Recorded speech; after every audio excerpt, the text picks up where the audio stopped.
Imagine a mask you wear every day. It's always there, shaping how you see the world and how the world sees you. That mask is the ego. But what exactly is the ego? The ego is that inner voice that constantly talks.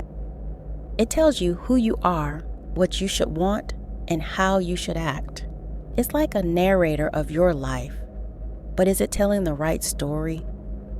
Maria, a young lawyer, always believed that professional success was synonymous with happiness. Since childhood, her ego told her that being the best at school and later at work was essential. Thus, Maria spent her whole life chasing goals, winning awards, and climbing the career ladder. However, despite all this success, something was missing. Maria felt empty, as if she was always chasing something that never fully satisfied her. Have you ever felt this way? Like you're following a script that wasn't written by you? The ego leads us to believe that we are our achievements, our failures, our appearance, our possessions. It constructs an identity based on external factors. But this identity is fragile and often illusory. Philosopher Alan Watts describes the ego as a false sense of identity. He argues that the ego is like a stream of thought that creates the illusion of separation from the whole. For Watts, the ego makes us feel isolated and disconnected, perpetuating a cycle of suffering. How many times have you acted a certain way just to maintain an image, to protect what your ego said was your true self? How many times have you felt unsatisfied even after achieving something your ego said would be the solution to all your problems? The ego is often a master of illusion. It makes us believe that we need certain things to be happy, but when we achieve those things, happiness slips through our fingers like fine sand. This is because true happiness cannot be found externally, but rather in a deep understanding of who we really are beyond the masks we wear. And here's the crucial point. True freedom begins when we recognize that the ego is just a part of us, not our whole being. When we start to question this inner voice, to deconstruct its stories, we create space for a deeper understanding of ourselves and the world around us.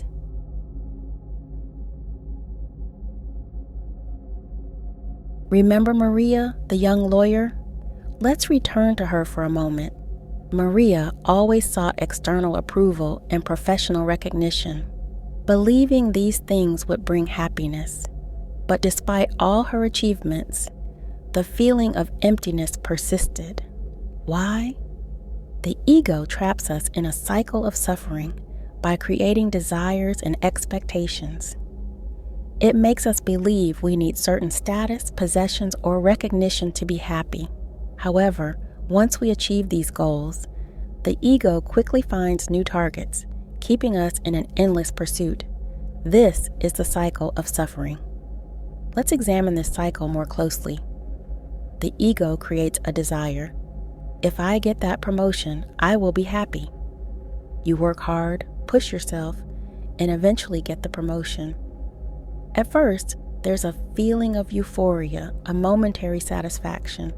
But soon after, the ego creates a new need. Now I need to be recognized as the best in my field. And so, the cycle begins again. Does this sound familiar? How many times have you achieved something only to find that shortly after, you were chasing the next achievement, the next trophy? Psychologist Carl Jung said, "What you resist persists." The ego resists the idea of contentment and inner peace because if you are satisfied, the ego loses its purpose. It constantly needs to create new desires and expectations to remain relevant, perpetuating a state of dissatisfaction and anxiety. Another aspect of this cycle is comparison. The ego loves to compare. I am better than him. She is more successful than me. These comparisons never lead to happiness. On the contrary, they fuel envy, jealousy, and frustration. Comparing yourself to others is an ego trap that ensures you are never completely satisfied with who you are or what you have. Think of a time when you compared yourself to someone. Maybe it was a coworker, a friend, or even a stranger on social media. How did you feel? Probably the comparison generated negative feelings, right? This is the ego in action, always seeking to keep you in a state of constant dissatisfaction. Now I ask you, what truly makes you happy? Is it an external achievement or something more internal, something deeper? Often we find true peace and contentment not in possessions or status, but in simple experiences, genuine connections with others, and moments of full presence.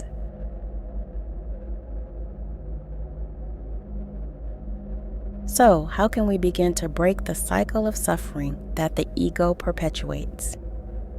The first step is awareness. We need to recognize when the ego is in control, creating desires and expectations that lead us to dissatisfaction.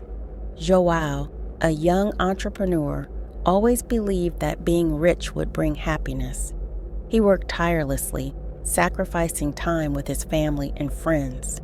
One day, while watching his young son take his first steps, Joao realized he was missing precious moments in the name of a future promise of happiness that never materialized. This moment of clarity marked the beginning of his transformation. The practice of mindfulness can be a powerful tool. When we are attentive to the present moment, we reduce the power of the ego. Instead of living in the past or the future, we learn to appreciate the now. Joao began to set aside daily time to meditate and be present with his family. This not only reduced his stress, but also increased his sense of satisfaction and connection. In addition, cultivating gratitude is essential. The ego always seeks more, but when we practice gratitude, we shift our focus to what we already have. Instead of thinking about what's missing, we start to value the small things in our daily lives. Studies show that gratitude can significantly increase our happiness and well-being. Another important practice is detachment. This doesn't mean renouncing everything and living in the forest with just a loincloth, but rather not identifying solely with possessions or status. As the philosopher Lao Tzu said, "He who knows that enough is enough will always have enough." When we detach, we release the need for constant external validation. What are the things your ego says you need to be happy? What if, instead, you started focusing on what you already have and on simple, present experiences?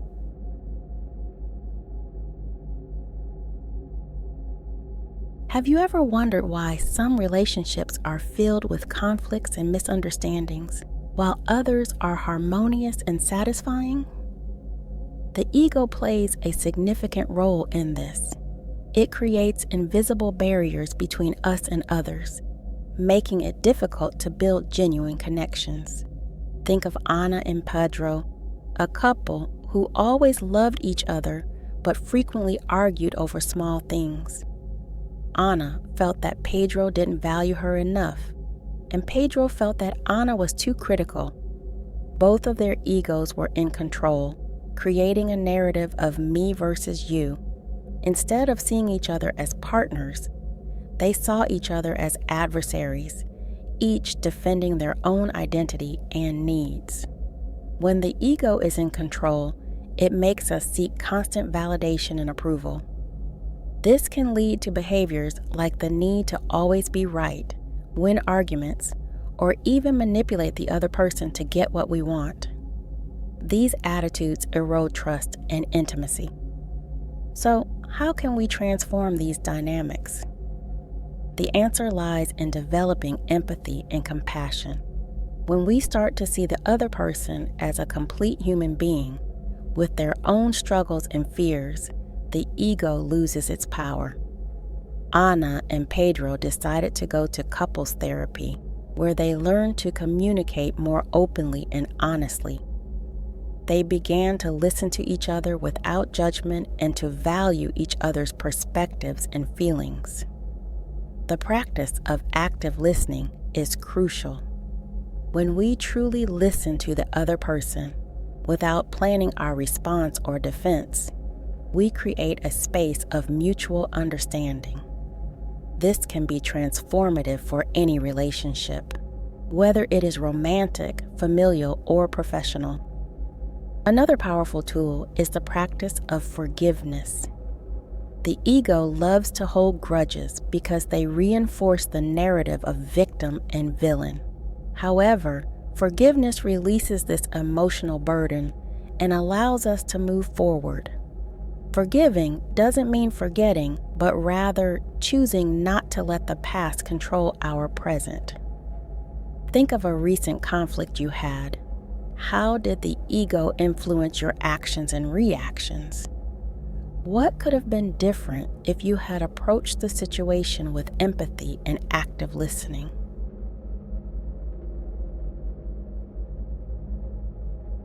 Now that we understand how the ego influences our actions and relationships, a crucial question arises. Who are we truly beyond the ego? Imagine a vast and deep ocean. On the surface, there are agitated waves reflecting the passing storms and winds. These waves are like our ego, always in motion, reacting to external circumstances. But beneath this surface, there is a deep and constant calm. This is the true self, the essence that remains undisturbed by life's storms. Philosopher Eckhart Tolle speaks about conscious presence as the essence of the true self. He argues that by connecting with this presence, we discover a peace that does not depend on external circumstances. But how do we access this presence? The practice of meditation is one of the keys. When we sit in silence and observe our thoughts without identifying with them, we begin to realize that we are the consciousness that observes, not the thoughts themselves. Joanna, an artist who always struggled with anxiety, found meditation as a way to reconnect with her true self.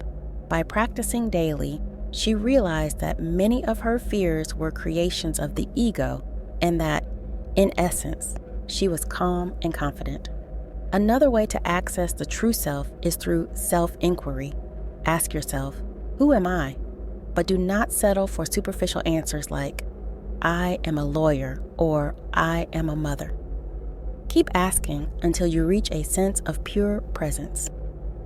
This practice, advocated by spiritual teacher Ramana Maharshi, can lead to profound insights about our true nature.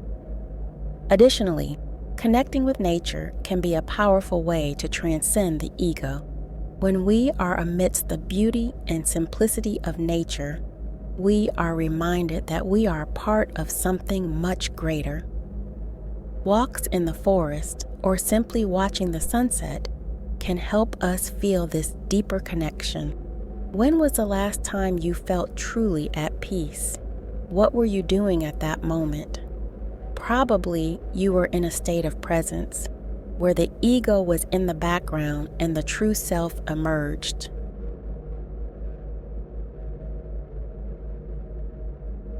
Have you ever experienced moments when you felt completely at peace and connected to something greater? These moments are precious, but how can we bring this sense of presence and authenticity into our everyday lives? The key lies in constant practice. Integrating the true self into daily life requires commitment and discipline. Let's explore some strategies that can help us maintain this connection. First, it is essential to cultivate presence in all activities. Eckhart Tolle suggests turning every action into a meditation. If you are washing dishes, be fully present in the act. Feel the water, the soap, the sound of the plates. this may seem simple, but it helps us anchor in the present moment, reducing the power of the ego. Maria, the lawyer from our story, began to apply this practice in her routine. By being present in each task, she noticed a significant reduction in stress and an increase in satisfaction. Additionally, creating moments of pause throughout the day can be extremely beneficial. Take a few minutes each hour to simply breathe and reconnect with the present. These small breaks can make a big difference in our overall awareness and well-being. Joao, the young entrepreneur, adopted this practice and noticed that his levels of productivity and creativity increased significantly. Another powerful practice is setting conscious intentions. Instead of being guided by impulsive desires of the ego, set intentions that align with your true self. Ask yourself, is this action aligned with my values and my essence? By living according to these intentions, you create a more coherent and meaningful life. And what about relationships? As we have seen, the ego can create barriers, but when we are connected to our true self, our interactions become more authentic. Practice active listening and empathy in your conversations. Try to see the other person not as a threat or a rival, but as a complete human being with their own experiences and feelings. How would your life be if you were more present, more connected to your true self, and less guided by the ego? Imagine how your interactions would be deeper, your decisions more conscious, and your sense of peace more constant.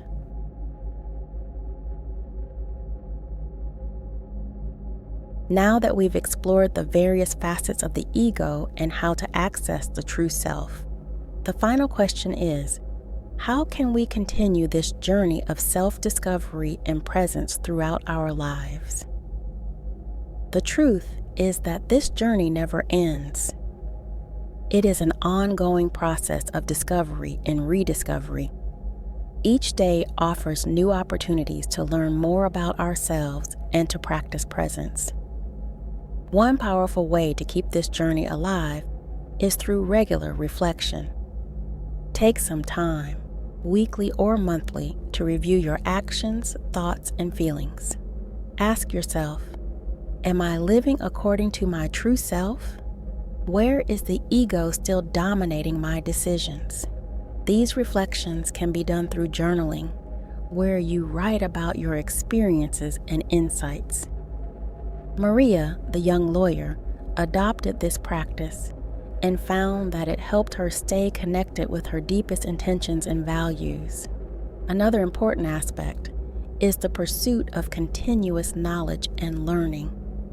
Books, lectures, courses, and discussion groups on spirituality, philosophy, and psychology can provide new perspectives and tools for the journey. Joao, the entrepreneur, started attending mindfulness workshops and meditation retreats, which helped him deepen his practice and connect with a community of like-minded individuals. It is also vital to remember the importance of self-care. Our true self needs a healthy body and mind to express itself fully. Practicing physical exercise, maintaining a balanced diet, and ensuring quality sleep are fundamental to our well-being. Ana and Pedro, the couple, found that practicing yoga was a way to care for their body and mind while strengthening their bond. Compassion for oneself and others is also essential. We will all have days when the ego seems to take over again, and that's okay. What's important is to have patience and kindness with ourselves during these moments. The practice of forgiveness, as we mentioned earlier, is a powerful tool here. What steps can you take today to stay aligned with your true self? Perhaps it's a small mindfulness practice, an inspiring read, or simply taking a moment of silence to connect with your essence. If you enjoyed this video, please subscribe to our channel.